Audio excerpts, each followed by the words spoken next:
നിങ്ങളുടെ അച്ഛന് നേരാംവണ്ണം വസ്ത്രം ധരിച്ച് നടന്നൂടെ മാഹി? ഇപ്പോഴും ചെറുപ്പക്കാരനാണെന്നാ വിചാരം.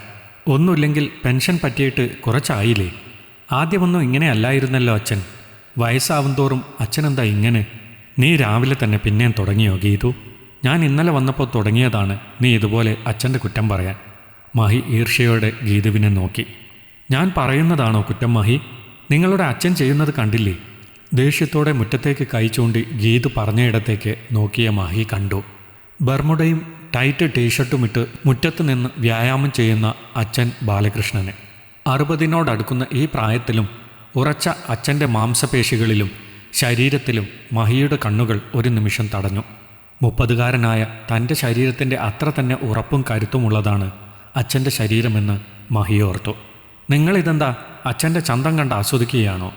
ദേഷ്യത്തിൽ ചോദിച്ചുകൊണ്ട് ഗീതു അവൻ്റെ പുറത്തൊരടി കൊടുത്തു. പുറം പൊളിഞ്ഞതുപോലെയൊരു വേദനയാൽ പൊളിഞ്ഞുപോയി മഹി. എന്തൊരടിയാണടി? എൻ്റെ പുറം പൊളിഞ്ഞു. നന്നായിപ്പോയി.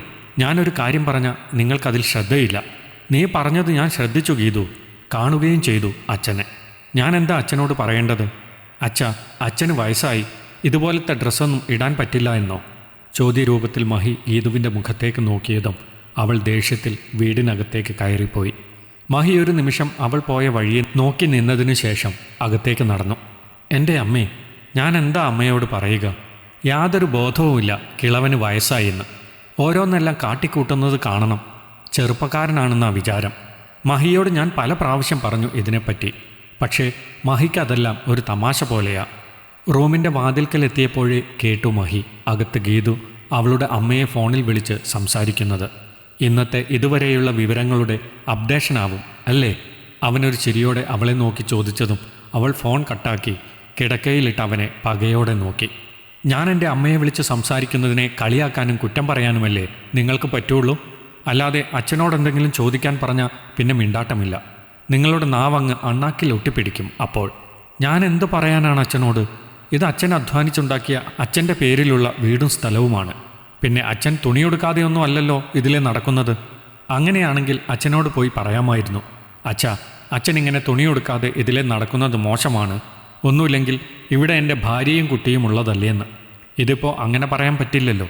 പിന്നെ അച്ഛൻ ഇങ്ങനെ നടക്കുന്നതിലൊന്നും അമ്മയ്ക്കൊരു പരാതിയുമില്ലല്ലോ. പിന്നെ നിനക്കെന്താ? ഓ അമ്മ, അത് മറ്റൊരു വട്ടുകേസ്. അമ്മയുടെ കാര്യമൊന്നും ദേ ഗീതു വേണ്ട, നിർത്തിക്കോ. അമ്മയുടെ കുറ്റങ്ങൾ പറയാനായി ഗീതു വാ തുറന്നതും മഹി ശബ്ദമുയർത്തി. മഹി, ഞാൻ വേണ്ട ഗീതു. ഇന്നലെ ഇവിടെ രാത്രി വന്ന് കയറിയതു മുതൽ ഈ നേരം വരെ നീ എൻ്റെ അച്ഛന് കുറ്റം പറയുകയായിരുന്നു. ജോലിസ്ഥലത്ത് നിന്ന് ഞാൻ വിളിക്കുമ്പോഴും നിനക്ക് പറയാനുള്ളത് എൻ്റെ അച്ഛൻ്റെ കുറ്റങ്ങൾ മാത്രമാണ്. അച്ഛൻ്റെ ഇഷ്ടം പോലെ ജീവിച്ചോട്ടെ, അതിന് നിനക്കെന്താ? ഇപ്പോൾ ഇതാ നീ എൻ്റെ അമ്മയുടെ കുറ്റവും പറയുന്നു. എനിക്കിതൊന്നും കേൾക്കേണ്ട കാര്യമില്ല. അവർ അവരുടെ ജീവിതം ജീവിക്കുന്നു, അത്രമാത്രം. നിനക്കെന്നോട് വേറെ എന്തെങ്കിലും പറയാനുണ്ടോ? 2 ദിവസം സ്വസ്ഥമായി വീട്ടിൽ വന്ന് മോൻ്റെ ഒപ്പം നിൽക്കാമെന്ന് വിചാരിച്ചാൽ നീ സ്വസ്ഥത തരില്ലേ? മഹി ദേഷ്യപ്പെട്ട് പറഞ്ഞുകൊണ്ട് ബൈക്കിൻ്റെ കീയും എടുത്ത് വീടിന് പുറത്തേക്ക് പോയി. അവനോടൊന്നും തുടർന്ന് സംസാരിക്കാൻ പറ്റാത്ത വിഷമത്തിൽ ഗീതു ഒരു നിമിഷം അങ്ങനെ നിന്നിട്ട് വീണ്ടും തൻ്റെ ഫോണെടുത്ത് അമ്മയെ വിളിച്ച് ഇവിടുത്തെ കാര്യങ്ങൾ ഓരോന്നായി പറഞ്ഞു കൊടുക്കാൻ തുടങ്ങി. മഹി ജോലിസ്ഥലത്തേക്ക് തിരിച്ചുപോയി കഴിഞ്ഞ് ഒരു ദിവസം തൻ്റെ ഫോണിൻ്റെ ചാർജർ കാണാതെ തിരഞ്ഞു നടന്ന ഗീതു അമ്മയോട് തൻ്റെ ചാർജർ കണ്ടോ എന്ന് ചോദിച്ചു. അവരുടെ മുറിയിലേക്ക് നേരെ കയറി ചെന്നു. അവിടെ മുറിയിൽ അമ്മയുടെ മടിയിൽ തലവെച്ച് കിടക്കുന്ന അച്ഛനെ കണ്ടതും അവളൊരു ചമ്മലോടെ പുറത്തേക്ക് ചാടിയിറങ്ങി. എന്താ മോളെ? അമ്മ ചോദിച്ചുകൊണ്ട് അവളുടെ പുറകെ ചെന്നു. അത് അമ്മേ, എൻ്റെ ഫോണിൻ്റെ ചാർജർ അവിടെയെങ്ങും കാണുന്നില്ല. ഇനി മോനെങ്ങാനും കളിക്കാനെടുത്ത് ഇവിടെങ്ങാനും വെച്ചൊന്ന് നോക്കാൻ വന്നതായിരുന്നു. മുറിയിൽ അച്ഛനുണ്ടാവുമെന്ന് ഞാൻ കരുതിയില്ല, ചമ്മലോടെ അവൾ പറഞ്ഞു. അത് സാരമില്ല മോളെ, ഇനി ഇങ്ങനെ കയറി വരുമ്പോൾ കതകിനൊന്ന് തട്ടിയാൽ ഇതുപോലെ ചമ്മുന്നത് ഒഴിവാക്കാം നമ്മൾ 2 കൂട്ടർക്കും. ഒരു നേർത്ത ചിരിയോടെ അവളെ നോക്കിക്കൊണ്ട് ബാലകൃഷ്ണൻ പറഞ്ഞതും ആകെ ചമ്മി അവൾ അവിടെ നിന്നും വേഗം തിരികെ പോന്നു. ആകെ നാണം കിട്ടും. ഇങ്ങേർക്ക് വയസ്സാം കാലത്ത് ഇത് എന്തിൻ്റെ കേടാണ്? എന്തിനാ കിളവനെ മാത്രം പറയുന്നത്? തള്ളയും കൂടി ചേർന്നല്ലേ ഈ മുതുവിളയാട്ടം? നാണമില്ലാത്ത സാധനങ്ങൾ. ഗീതു ഓരോന്ന് പറഞ്ഞ് പിറുപിറുക്കൽ തുടർന്നതോടെ കട്ടിലിൽ കിടന്ന മോൻ ഉണർന്ന് കരയാൻ തുടങ്ങി. മോനെ എടുത്ത് പാല് കൊടുക്കുമ്പോഴും അവളുടെ ഉള്ളം ആകെ അസ്വസ്ഥമായിരുന്നു. തുടർന്നുള്ള ദിവസങ്ങളിലും ഇതുപോലെ പലതിനും ഗീതു സാക്ഷിയാവേണ്ടി വന്നു. അടുക്കളയിൽ പാചകം ചെയ്യുന്ന അമ്മയുടെ പുറകിലൂടെ ചെന്ന് അമ്മയെ കെട്ടിപ്പിടിച്ച് പിൻകഴുത്തിൽ ഉമ്മ വയ്ക്കുന്ന അച്ഛൻ, അമ്മയുടെ മുടിയിൽ എണ്ണ തേച്ച് മസാജ് ചെയ്യുന്ന അച്ഛൻ, അമ്മയുടെ സാരിഞ്ഞൊറിവുകൾ ഭംഗിയായി എടുത്ത് പിൻ ചെയ്ത് കൊടുക്കുന്ന അച്ഛൻ. അങ്ങനെ പല രീതിയിൽ അമ്മയ്ക്കൊപ്പം അച്ഛനെ കണ്ടതും സ്വന്തം മുറിയിൽ നിന്ന് പുറത്തിറങ്ങാൻ അച്ഛനും അമ്മയും എവിടെയെന്ന് നോക്കേണ്ടി വന്നു ഗീതുവിന് പലപ്പോഴും. മോന് പാല് കൊടുക്കുന്നതൊഴിച്ച് അവൻ്റെ യാതൊരു കാര്യവും ഗീതുവിന് ചെയ്യേണ്ടി വരാറില്ലായിരുന്നു ഇതുവരെ. എല്ലാം മഹിയുടെ അമ്മയാണ് ചെയ്യുക, വീട്ടിലെ പാചകമുൾപ്പെടെയുള്ള ജോലി. എന്നാലിപ്പോൾ അവനെ അവർ ശ്രദ്ധിക്കാറ് തന്നെയില്ല. മിക്ക സമയവും രണ്ടാളും സംസാരിച്ചോ പറമ്പിലെ പണികൾ ചെയ്തോ ഒന്നിച്ച് സിനിമകൾ കണ്ടോ ഇരിപ്പായിരിക്കും. സമയത്ത് കഴിക്കണമെങ്കിൽ ഗീതു തന്നെ ഉണ്ടാക്കി കഴിക്കേണ്ട അവസ്ഥ വന്നു. ഉണ്ടാക്കുന്ന ഭക്ഷണ സാധനങ്ങൾക്കൊന്നും അമ്മയുണ്ടാക്കുന്ന ഭക്ഷണത്തിൻ്റെ പകുതി പോലും രുചിയില്ലെന്ന് പറഞ്ഞ അച്ഛൻ അവളെ കളിയാക്കുകയും അമ്മയെ പ്രശംസിക്കുകയും ചെയ്തതോടെ അവൾ ഭക്ഷണം കഴിക്കുന്നത് നിർത്തി എഴുന്നേറ്റ് പോയി. റൂമിലെത്തിയ പാടെ എല്ലാം വിളിച്ച് അമ്മയോട് പറഞ്ഞു അവൾ. എൻ്റെ പൊന്നമ്മേ, ഇവിടെ എങ്ങനെ ജീവിക്കുമെന്ന് എനിക്കറിയില്ല. എന്തൊക്കെ കാണണം കേൾക്കണം ഇവിടെയെന്നറിയോ? ലോകത്തിൽ ആരും ചെയ്യാത്ത കാര്യങ്ങളൊന്നുമല്ല ഇത്. എന്നാലും ഒരു സമയമില്ലേ ഇതിനെല്ലാം? ഒക്കെ പോട്ടെന്ന് വയ്ക്കാം. ഇതിപ്പോൾ പോയി ഞാനിവിടുത്തെ മുഴുവൻ ജോലികളും എടുക്കണം. അവർക്കതിനൊന്നും സമയമില്ല. എനിക്ക് മടുത്തമ്മേ. മഹിയാണെങ്കിൽ അച്ഛനമ്മമാരുടെ യാതൊരു കാര്യവും പറഞ്ഞ് അവനെ വിളിക്കരുതെന്ന് പറഞ്ഞിട്ടുണ്ട്. ഇത് അവരുടെ വീട്, അവരുടെ ഇഷ്ടം, അതിലൊന്നും അവൻ ഇടപെടില്ലാന്ന്. കൂടാതെ സ്നേഹം എന്താണ് എന്ന് പോലും അറിയാത്ത മൂരാച്ചിയാണ് ഞാനെന്നൊരു പറച്ചിലും. ഞാൻ എന്താ ചെയ്യാ അമ്മേ? നീ ഒരു കാര്യം ചെയ്യേ, കുറച്ച് ദിവസം ഇവിടെ വന്നു നിന്നോ, ബാക്കി പിന്നെ നോക്കാം. മറുവശത്തു നിന്ന് അമ്മയുടെ പരിഹാരം കേട്ടതും ഗീതു ഫോണിലേക്ക് നോക്കി ഒരു നിമിഷം. അത് വേണ്ടമ്മേ, അവിടെ വന്നാൽ ഏടത്തിയമ്മയുടെ ഭരണപരിഷ്കാരങ്ങൾ എനിക്ക് താങ്ങാൻ പറ്റില്ല.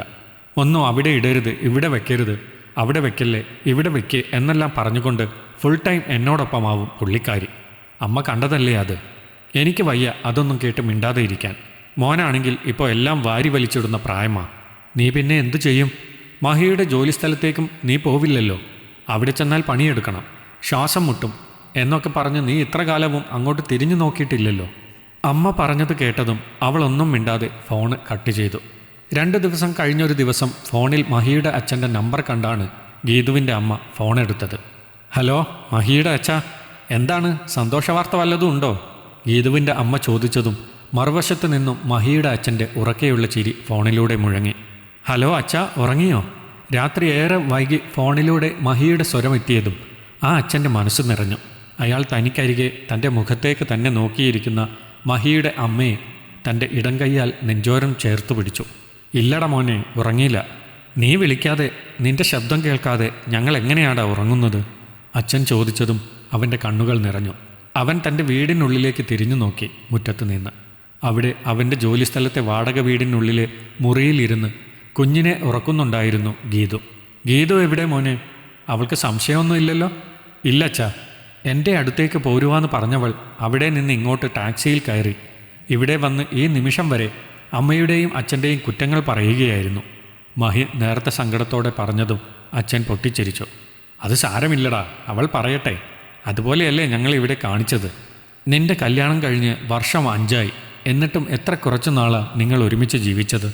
നിന്റെ കൂടെ നിനക്കൊപ്പം വന്ന് താമസിക്കാതെ അവിടെ വന്നാൽ വീട്ടുജോലി ചെയ്യണമെന്ന് പറഞ്ഞവൾ സ്വന്തം വീട്ടിലല്ലായിരുന്നോ കുറേ നാൾ?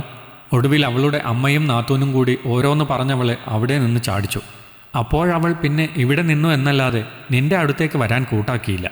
അതുകൊണ്ട് അവളുടെ അമ്മ തന്നെയാ ഇങ്ങനെ ഒരു ഐഡിയ പറഞ്ഞു തന്നത്. കാര്യം ഞാൻ നിന്റെ അമ്മയെന്നും പൊന്നുപോലെ തന്നെയാണ് കൊണ്ടു നടക്കുന്നത്. നിനക്കറിയാലോ. എനിക്കറിയാം അച്ഛാ. അച്ഛൻ അമ്മയെ സ്നേഹിക്കുന്നത്, അമ്മ അച്ഛനെ കെയർ ചെയ്യുന്നത് എല്ലാം കണ്ടു വളർന്ന മകനല്ലേ ഞാൻ. എനിക്കും ഉണ്ടാകില്ലേ അതുപോലെ സ്നേഹിക്കാനും സ്നേഹിക്കപ്പെടാനും എല്ലാം ആഗ്രഹം?